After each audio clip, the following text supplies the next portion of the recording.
बीच में रहेगी। आपको पहले ये इक्वेशन दिया कि अगर आपको P आइडियल फाइंड आउट करना है तो आपके पास P रियल होगा, तो उसको आपको मल्टीप्लाई करना होगा किससे। तो ये नए नए स्टूडेंट्स आ रहे हैं, इसको आपको मल्टीप्लाई करना पड़ेगा किसको, किससे, an² अपॉन v²। ओके, जहां पर ए क्या होगा, तो आपको इंटरेक्शन के बारे में बताया है कि मॉलिक्यूल मॉलिक्यूल के बीच में इंटरेक्शन लग रहा है, तो इंटरेक्शन की कोई वैल्यू स्पेसिफिक होगी, अलग अलग गैस के लिए इंटरेक्शन की वैल्यू स्पेसिफिक होगी। एन स्मॉल एन है, वो क्या है, वो मोल्स है, और वी क्या है, वॉल्यूम है, गैस का वॉल्यूम आपने कितना लिया है वो है। तो उस पर से आपको वान डेर वाल इक्वेशन दिया है कि अगर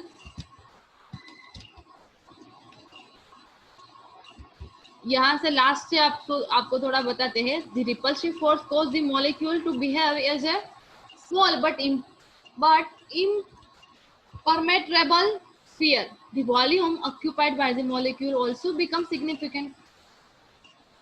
तो मॉलिक्यूल का जो वॉल्यूम है वो भी सिग्निफिकेंट है, जो ऑक्यूपाई करता है वो भी कोई स्पेसिफिक होगा, because instead of moving in a volume we, तो कोई एक वॉल्यूम में से दूसरा वॉल्यूम है उसमें से उसका कन्वर्जन होता है, जब उस पर कंप्रेशन लगता है, उस पर प्रेशर लगता है, तब वॉल्यूम में चेंजेस आएगा। There are now restricted to volume v minus N B. मान लो कि उसका वॉल्यूम होगा वो v माइनस एन बी होगा, जहां पर एन बी है वो क्या है, approximately the total volume occupied by the molecules themselves।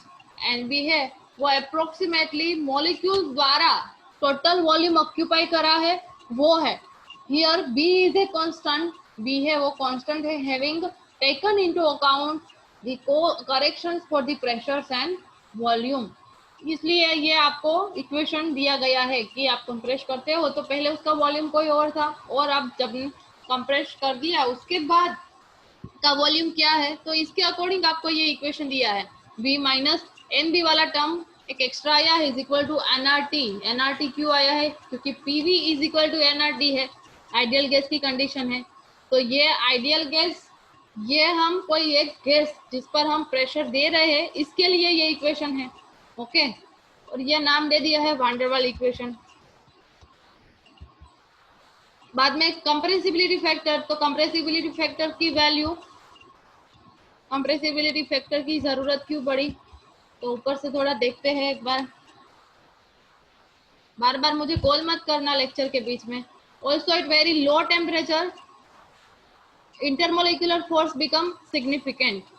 As the molecule travel with a low average speed, this can be captured by one another due to attractive force। मैं दूसरी बार आपको revision करवा रही हूँ। ओके, जो मैंने explain करा है वही फिर से एक्सप्लेन होगा, उसमें कोई चेंजेस नहीं आएगा। तुम्हें समझ में नहीं आता है, ठीक है, इसलिए हम ये रिकॉर्डिंग कर रहे हैं वीडियो का, तो वीडियो वाला देख लेना, समझ में नहीं आता है तो, ठीक है। और कॉल क्यों कर रहे हो, हाँ बोलो क्या काम है। हाँ विवेक, कौन सा बेटा,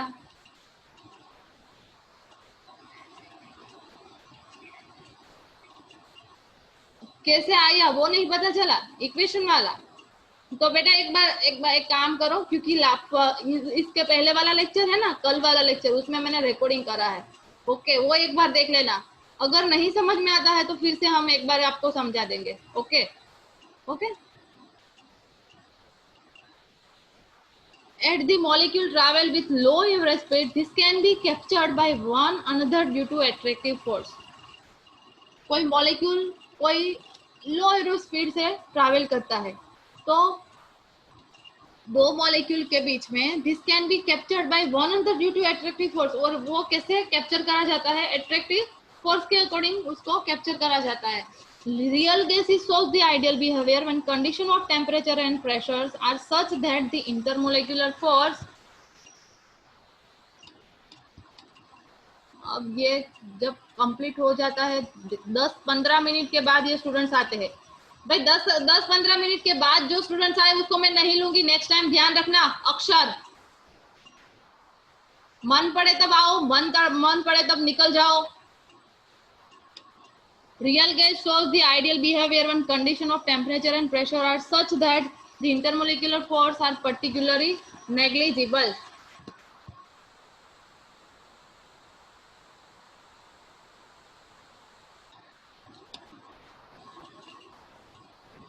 Real gauge shows the ideal behavior when condition of temperature and pressure are such that the intermolecular force are particular negligible.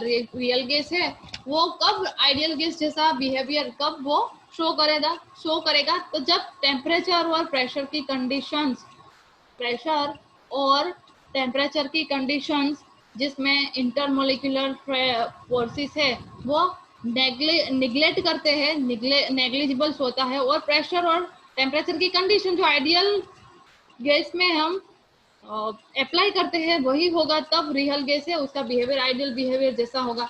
The real gas shows the ideal behaviour when pressure approach is 0। Real gas है वो कब ideal जैसा behaviour करेगा तो उसका pressure almost जब 0 होगा तब उसका बिहेवियर आइडियल जैसा होगा।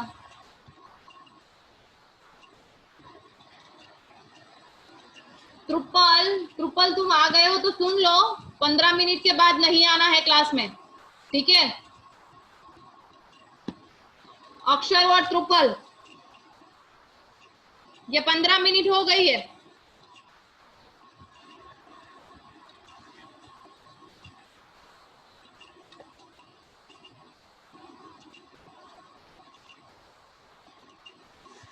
मेरा लेक्चर कंटिन्यू रहेगा, डिस्टर्ब मत करा करो कॉल कर करके, या तो तुम पढ़ाओ या तो मैं पढ़ाऊं। मैंने मना करा है, मुझे कॉल नहीं करना है।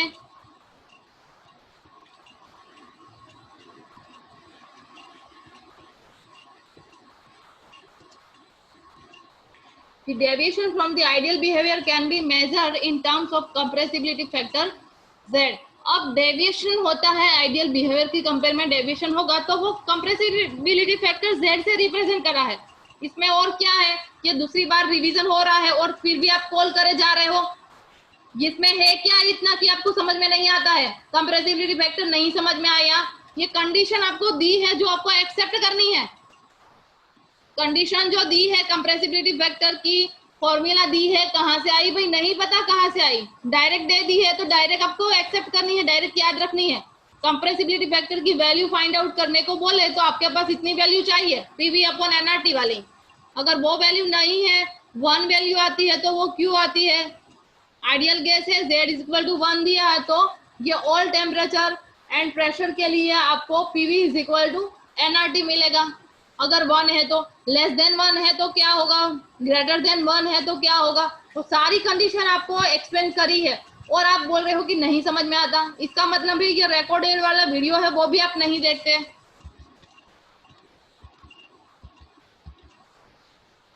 लास्ट में यहाँ पर थे V ideal equal to NRT by P, हमने यहाँ तक देखा था, और ये फाइनल इक्वेशन है V real upon V ideal कैसे आता है। तो ये वैल्यू है V ideal is equal to NRT by P वाली वैल्यू है, वहां पर आपको क्या करना है, वहां पर ये V ideal is equal to NRT by P वाली वैल्यू है, वहां पर आपको P V ideal is equal to NRT होगा, same P V real is equal to NRT होगा। जैसे यहाँ पे P आपको एक बार लिखकर बता दे, P ओके ये वाला इक्वेशन है ही, ओके ये वाला इक्वेशन है, और हम तो क्या करना है कि इन दोनों इक्वेशन को हमें कंबाइन करना है। अगर Z की वैल्यू 1 आती है या तो इसकी जगह हम ये वैल्यू रख दे V ideal, P V ideal is equal to NRT है, ओके।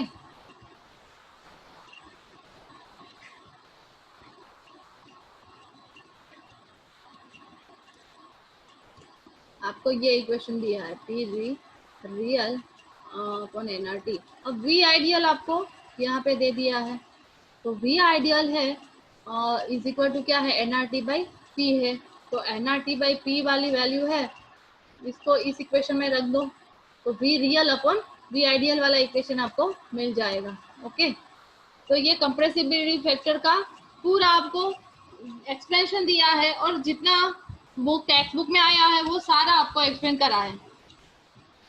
और इसमें भी समझ में नहीं आता है, लास्ट लेक्चर में ये सारा हमने पूरा लेक्चर लिया था इसमें। ऐसा नहीं है कि ये वाला टॉपिक छोड़ दिया या तो ये वाला छोड़ दिया। फ्रॉम इक्वेशन 5.34 ये इक्वेशन है, we can see that the compressibility factor is the ratio of actual molar volume of gas to the molar volume of it। Actual molar volume of gases का जो टर्म है divided by to the molar volume of it, means ideal gas का जो molar volume है वो आपको रखना है। If it were an ideal gas at the temperature and pressure, अब वो अगर वो आइडियल गैस है, कोई टेम्परेचर और प्रेशर पे वो आइडियल गैस है मींस यहाँ पर, तो आपको उसकी वैल्यू पुट डाउन करनी है। In this following sections we will see that it is not possible to distinguish between gaseous state and liquid state। Gaseous state और लिक्विड स्टेट को हम ये वाला सेक्शंस में, ये हमने जो कंप्रेसिबिलिटी फैक्टर वाला देखा, प्रेशर हम ज़्यादा बढ़ाते हैं या तो टेम्परेचर हम इंक्रीज कर देते हैं तो लिक्विड फेज कंडीशन में आता है, पर उसको हम सेपरेट नहीं कर सकते। ओके, उसको डिस्टिंग्विश नहीं कर सकते। दैट एंड दैट लिक्विड्स में be consider as continuations of a gas phase into a region of small volume and very high molecular attraction। और लिक्विड के बारे में बताया है कि लिक्विड्स है वो कंटिन्यूअस फेज में मींस गैस फेज में वो आ सकता है और उसका रीजन भी स्मॉल होगा। अगर आप प्रेशर थोड़ा सा भी बढ़ा देते हैं तो वो गैस में से लिक्विड कंडीशन में आता है पर वॉल्यूम उसका स्मॉल होगा और मोलिकुलर अट्रैक्शन उसका उसमें ज़्यादा होगा। मोलिकुलर अट्रैक्शन क्यों ज़्यादा होगा? क्योंकि आपने ऊपर से उसका प्रेशर बढ़ा दिया है या तो आपको आपने टेम्परेचर दे दिया है तो इंट्रैक्शन ज़्यादा होगा, अट्रैक्शन फोर्स ज़्यादा होगा।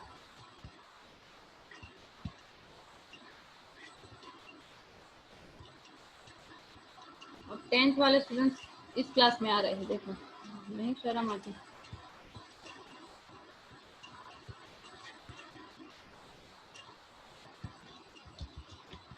अब मैंने आपको एक असाइनमेंट में दिया था कि लिक्विफिकेशन ऑफ गैस।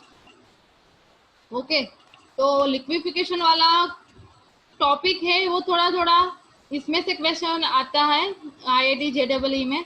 तो थियोरिटिकल आपको एक्सप्लेनेशन दिया है, इसमें कोई सम टाइप दिया नहीं है। ओके, जितना एक्सप्रेशन दिया है आपको समझ में आ जाए इसलिए एक्सप्लेन कर देते हैं। ये थियोरी पूछी नहीं जाएगी, ये थियोरी नहीं पूछते, इतनी बड़ी थियोरी और ज़रूरत नहीं है इसको, क्योंकि और भी अच्छी थियोरी है जो आपको मैंने स्टार्टिंग में पढ़ाई है, जो 5 लॉ मैंने बोले हैं वो आपको करना है।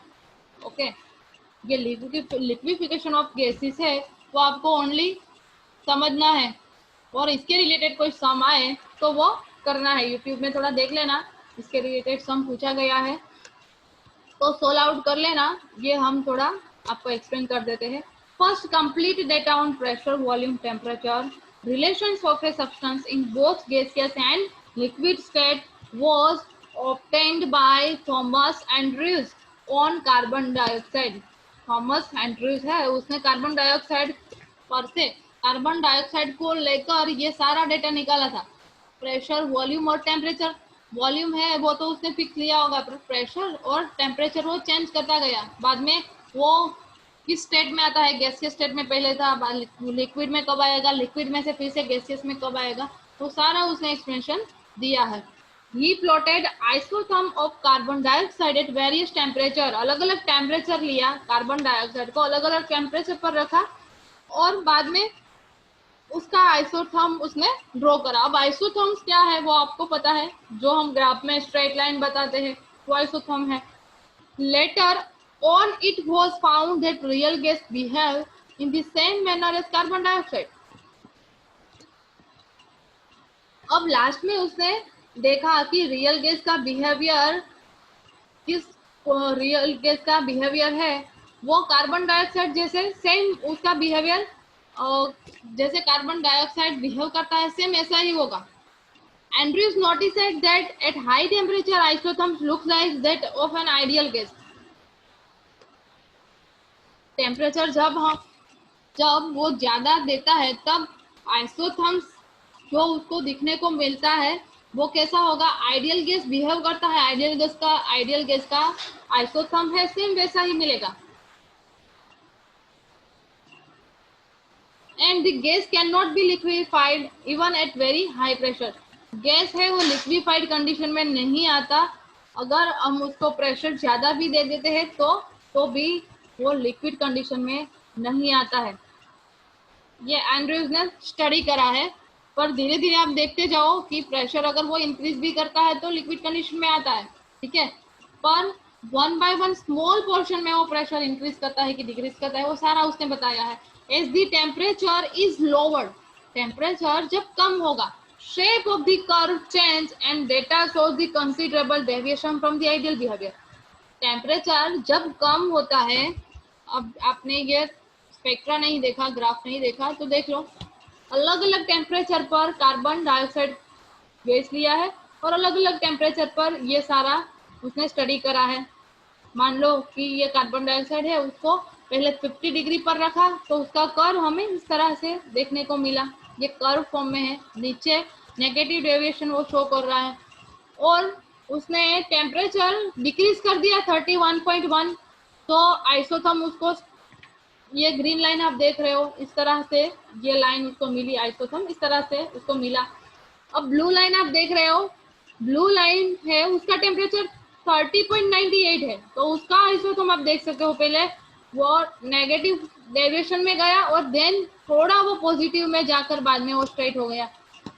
देन ये पिंक वाली लाइन आप देख सकते हो, उसका टेम्परेचर है 21.5 डिग्री सेंटीग्रेड, पहले वो टेम्परेचर उसका डिक्रीज हो जाता है, उसके बाद कोई ये कंडीशन ऐसी आती है जिसमें वो स्ट्रेट लाइन बताता है, सी से लेकर बी लाइन है वहां पर स्ट्रेट लाइन है, देन वो डिक्रीज होता है।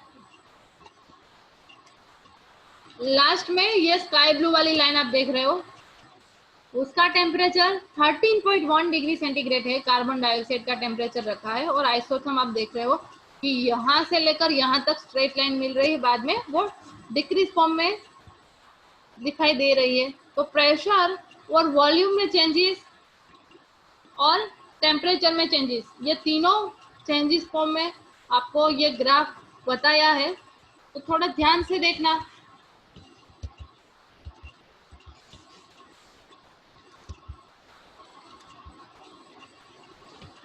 As the temperature is lowered, shape of the curve change.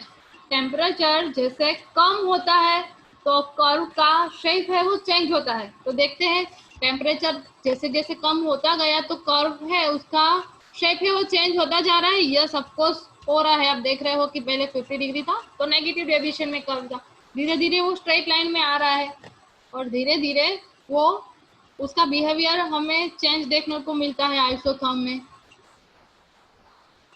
तो आइडियल बिहेवियर से उसका चेंजेस हमें देखने को मिलता है। At 30.98 degree centigrade carbon dioxide remain gas up to 73 atmosphere pressure.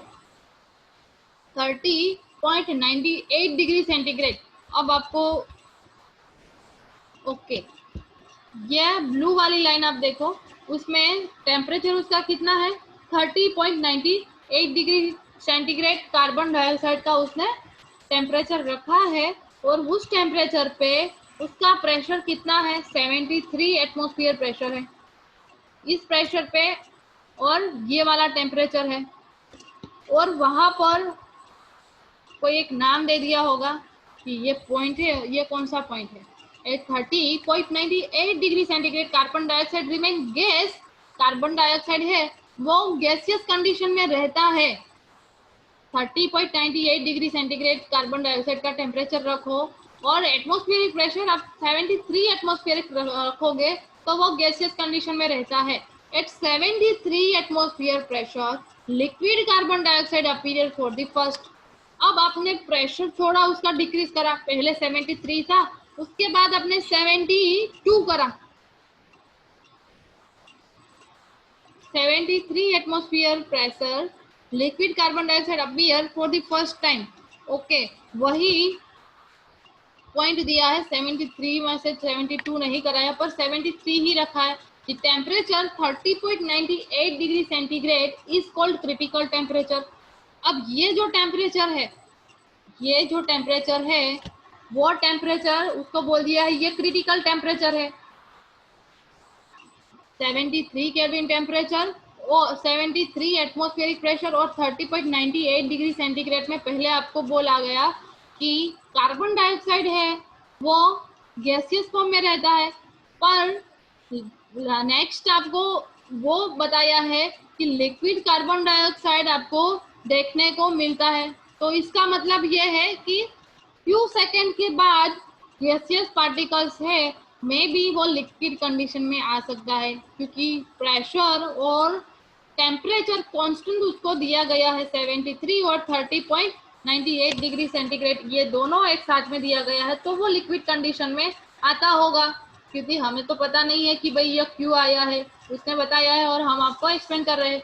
This is the highest temperatures eight which liquid carbon dioxide is observed. ये temperature है वो सबसे हाईएस्ट है, 30.98 डिग्री सेंटीग्रेड टेम्परेचर है वो सबसे हाईएस्ट टेम्परेचर है जहां पर लिक्विड कार्बन डाइऑक्साइड है वो देखने को मिलता है। Above this temperature it is gas. अब उससे ज्यादा टेम्परेचर होगा तो वो गैसियस फॉर्म में होगा। तो अब यहाँ से पता चल गया कि उसने क्या करा है, कार्बन डाइऑक्साइड को 30.98 डिग्री सेंटीग्रेड टेम्परेचर पर लाता है और 73 एटमॉस्फेयर प्रेशर देता है, तब वो लिक्विड कंडीशन में आने की शुरुआत उसमें होती है। पर अगर टेम्परेचर वो बढ़ा देता है तो वो गैसियस फॉर्म में रहेगा। Volume of 1 mole of gas at critical temperature is called critical volume. अब 1 मोल गैस आप लेते हो, ओके, और उस पर क्रिटिकल टेम्परेचर पर लग रहा होता है तो उसका वॉल्यूम है उसको हम बोलेंगे critical volume. And pressure at this temperature is called critical pressure. और उस पर जितना प्रेशर लग रहा है तो उसको हम बोलेंगे क्रिटिकल प्रेशर। तो ये क्रिटिकल टेम्परेचर क्या है, क्रिटिकल वॉल्यूम क्या है और क्रिटिकल प्रेशर क्या है, ये तीनों आपको पता चल गया कि वो पॉइंट जहां पर एक स्टेट में से दूसरी स्टेट में उसका कन्वर्जन होता होगा तो वो स्टेट है उसको क्रिटिकल स्टेट बोल दी है। टेम्परेचर मानो, वॉल्यूम मानो कि प्रेशर मानो कि वो पहले गैसियस स्टेट में था, टेम्परेचर उसका हम बढ़ा देते हैं 30.98 डिग्री सेंटीग्रेड से बढ़ा देते हैं तो वो गैसियस फॉर्म में रहता है। पर वो पॉइंट एग्जैक्ट पॉइंट कौन सा है 30.98 डिग्री सेंटीग्रेड, वहां से वो लिक्विड में आने की शुरुआत करता है। तो 30.98 डिग्री सेंटीग्रेड है उसका नाम उसने दे दिया है क्रिटिकल टेम्परेचर। वॉल्यूम है जितना भी वॉल्यूम उसने लिया है मीन्स वो वॉल्यूम जहां पर ये टेम्परेचर और प्रेशर वाली कंडीशन अप्लाई होती है, 1 मोल गैस लिया है और वो क्रिटिकल टेम्परेचर उसको जब हम बात करते हैं कि क्रिटिकल टेम्परेचर आ गए हैं तो तब वाला जो वॉल्यूम है उसको क्रिटिकल वॉल्यूम बोलेंगे। और जब प्रेशर हमने दिया होगा उस कंडीशन में क्रिटिकल टेम्परेचर रखा, क्रिटिकल टेम्परेचर की कंडीशन रखी होगी तब हमने जो प्रेशर अप्लाई करा है वो क्रिटिकल प्रेशर होगा। This critical pressure, temperature, pressure and volume are called critical constant. ये तीनों क्रिटिकल आपको दिया है, टेम्परेचर, प्रेशर और वॉल्यूम, ये तीनों कांस्टेंट वैल्यू है, क्रिटिकल कांस्टेंट की वैल्यू है। Further increase in pressure simply compress is the pressure increase करते हैं तो compress is the liquid carbon dioxide. Liquid carbon dioxide है उसको कंप्रेस कर सकते हैं। And the curve represent the compressibility of the liquid. और ये कर्व है वो रिप्रेजेंट करता है लिक्विड में जितनी कंप्रेसिबिलिटी आती है वो रिप्रेजेंट करता है। प्रेशर अगर आप इंक्रीज करते हो, ठीक है, प्रेशर आप इंक्रीज करते हो तो आपको लिक्विड कार्बन डाइऑक्साइड है वो थोड़ा थोड़ा कंप्रेस होगा। एंड कर्व, वो जो कर्व है वो आपको देखने को मिलेगा। मीन्स उसके नीचे आप प्रेशर उसका इंक्रीज कर रहे हो तो उसमें 30.98 डिग्री सेंटीग्रेड ब्लू लाइन है उसमें देखो कि प्रेशर आप इंक्रीज कर रहे हो, ठीक है। ये ऊपर वाली लाइन आप देख सकते हो कि इसमें उसने क्या करा है, प्रेशर इंक्रीज करा है, ठीक है, प्रेशर इंक्रीज करा है। तो ये प्रेशर इंक्रीज करा है उसमें कार्बन डाइऑक्साइड है वो लिक्विड कंडीशन में होगा और वो थोड़ा थोड़ा कंप्रेस होता जाएगा। अब कार्बन डाइऑक्साइड आपको बोल दिया गया है कि यह लिक्विफाई कंडीशन में होगा, पर ऑलमोस्ट ऐसा जरूरी नहीं होगा कि वो हर एक कार्बन डाइऑक्साइड के मोलिक्यूल्स है वो लिक्विड कंडीशन में आ जाए। उसमें गैसियस पार्टिकल भी होते हैं, इसलिए वो कंप्रेस हो सकते हैं। पहले तो हमने ऐसी बात करी थी कि लिक्विड मटेरियल है उसको आप कंप्रेस करो तो वो कंप्रेस नहीं हो पाता। क्यों? क्योंकि मॉलिक्यूल के बीच में वो लिक्विड फॉर्म में आ गया है। अब वो कोई वॉल्यूम ऑक्यूपाई, स्मॉल वाला वॉल्यूम ऑक्यूपाई करने वाला मॉलिक्यूल्स रहा है नहीं। गैसियस मटेरियल है वो आपको पता है कि वो ज्यादा स्पेस ऑक्यूपाई करता है, वो फ्री स्टेट में है तो ज्यादा स्पेस ऑक्यूपाई करता है, तो गैसियस पार्टिकल भी हो गए तो वो कंप्रेस हो पाएगा। The steep line represent the isotherm of the liquid. Even yes, slight compression result in steep line in pressure, indicating very low compressibility of the liquid. अब ये steep line है क्या? Steep line,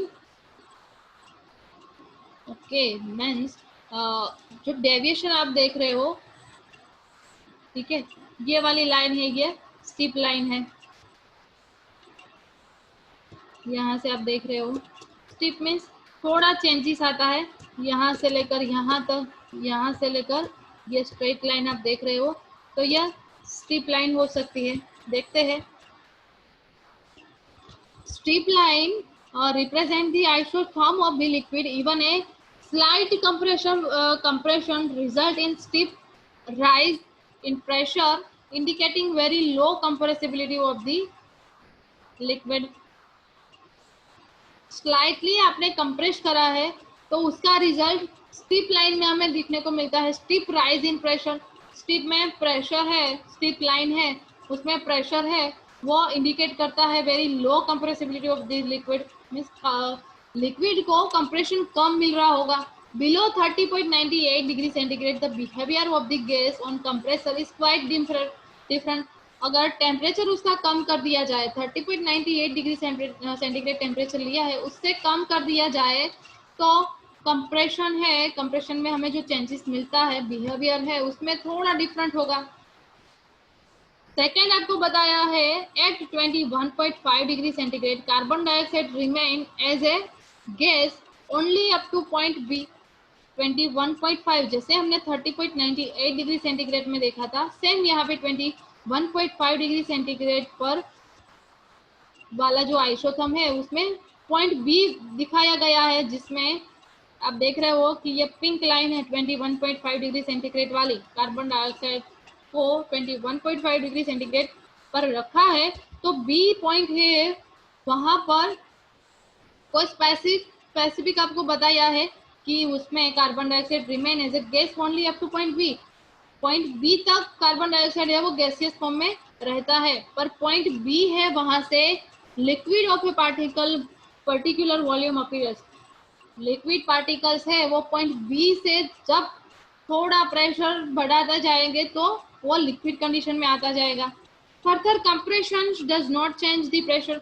कंप्रेशन अगर देते भी है तो pressure में कोई चेंजेस नहीं आता। Liquid and gaseous carbon dioxide coexist and further applications of pressure result in the condensation of more gas until the point C is reached.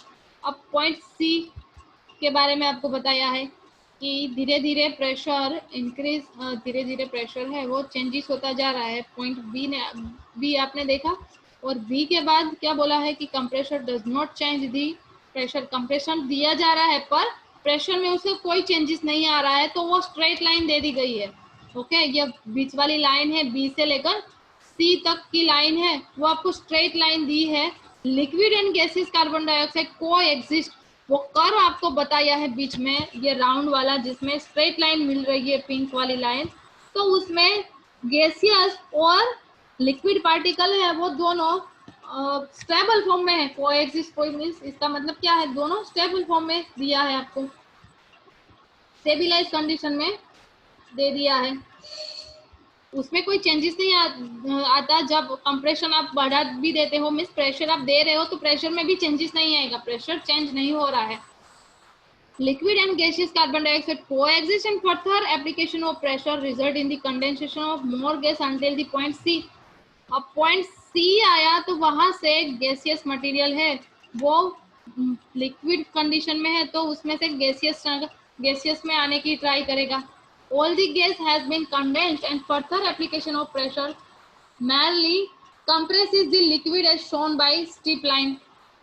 All the gaseous material है उसका वो कंडेंस फॉर्म में आता है जब हम कंप्रेस करते हैं, उसको प्रेशर देते हैं, पॉइंट सी पर आ गए हैं, बी से लेकर सी पर आ गए हैं, एंड फर्दर आपको बताया है कि प्रेशर है, pressure merely compresses the liquid as shown by steep line. ये स्टीप लाइन से आपको सारा बताया है कि बी से लेकर सी तक आपको ये गैसियस और लिक्विड पार्टिकल है वो दोनों स्टेबल कंडीशन में रहते हैं, उसको कंप्रेशन की कोई इफेक्ट नहीं पड़ती. पर यहाँ पर सी टेम्परेचर सी पॉइंट आया